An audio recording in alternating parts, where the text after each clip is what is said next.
చెప్పు. హాయ్.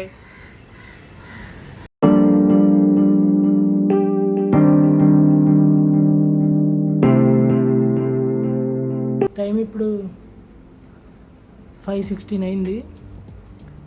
ఈడేంటి ఎంత పొద్దున్నే స్నానం చేస్తారని చూస్తున్నారా? చెప్తా.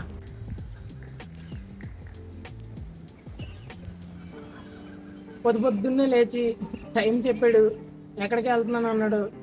ఎక్కడికి వెళ్తున్నాను అనే కదా ఆలోచిస్తున్నారు. చెప్తా. అది చెప్పే ముందు మీకు ఇంకో విషయం చెప్పాలి. ఏంటంటే నార్మల్గా మనలో ఇంట్రోవర్ట్స్ ఉంటారు, ఎక్స్ట్రోవర్ట్స్ ఉంటారు. కానీ ఆ రెండు కలిపి ఒకరిలోనే ఉంటే ఎగ్జాక్ట్ నా పరిస్థితి ఉంది. నేనేంటంటే అందరిలో ఫ్రీగా ఓపెన్గా మాట్లాడలేను, అలా అని సైలెంట్గా కూడా ఉండలేదు. ఆ రెండింటి మధ్యలో స్ట్రగుల్ అవుతూ ఉంటానన్నమాట. ఇప్పుడు ఎక్కడికి వెళ్తున్నాను అని చెప్పాడు, మధ్యలో ఇదంతా చెప్తాడు ఏంటి అని ఆలోచిస్తున్నారా? చెప్తా. ఎక్కడికి వెళ్తున్నానో కూడా చెప్తా. మంచిగా పొద్దున్నే ఫ్రెష్ అయ్యి నీట్గా రెడీ అయ్యి షూ వేసుకొని చక్కగా బస్సు ఎక్కిసాడు.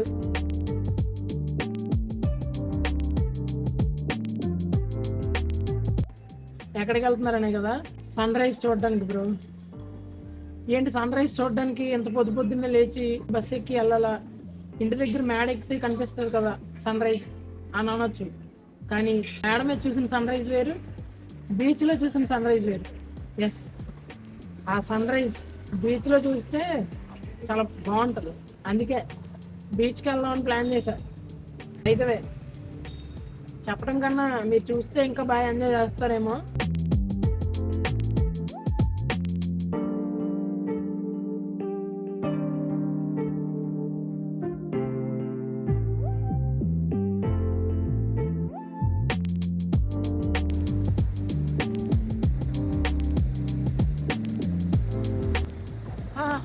అంత పొద్దున్నే లేచి వచ్చింది సన్ రైజ్ చూడటానికి. బాగుంది సన్ రైజ్, నచ్చిందా?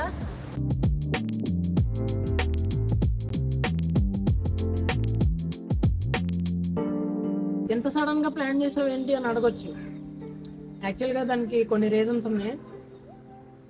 ఫస్ట్ థింగ్ ఏంటంటే చాలా రోజుల నుంచి ఎక్కడికి వెళ్ళలేదు, ఇంట్లోనే ఉంటున్నాను, ఎక్కడికైనా వెళ్తే బాగుంటుంది కదా అని అనిపించింది.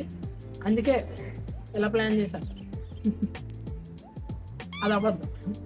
నిజం ఏంటంటే ఎప్పుడు ఆ గోడల మధ్యలో అక్కడే చేస్తున్నాను కదా, కొంచెం బయటికి వెళ్ళి చేస్తే బాగుంటాయి, వీడియోస్ మంచిగా వస్తాయి కదా అని అనిపించింది.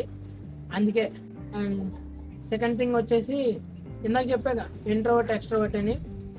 అది పోవాలి అంటే నేను ఖచ్చితంగా బయట మనుషులతో, కొత్త మనుషులతో మాట్లాడటం, వాళ్ళతో మింగిల్ అవ్వటం అలవాటు చేసుకుంటే బెటర్ అని నాకు అనిపించింది.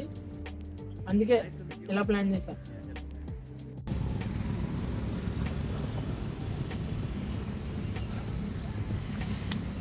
యాక్చువల్గా నాకు షై, మొహమాటం అని తెలుసు, కానీ మరీ ఎంత పీక్స్లో ఉందని మాట్లాడితే తెలిసింది నాకు కూడా.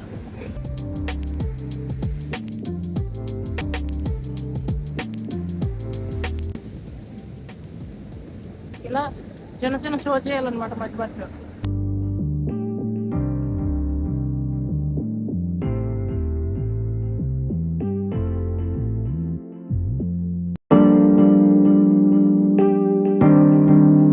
కుర్రోళ్ళంతా బాగా తిరగాలి అంటే కొంతమంది ఫోన్లు పట్టుకుని తిరుగుతున్నారు కదా, దాని గురించి మీరు ఏం చెప్తారు? ఎవరు ఇష్టం అంటే అది మన దానికి మనం ఏం చెప్తాం. ఒకరు చెడ్డగా అనలేము, ఒకరు మంచిగా అనలేము.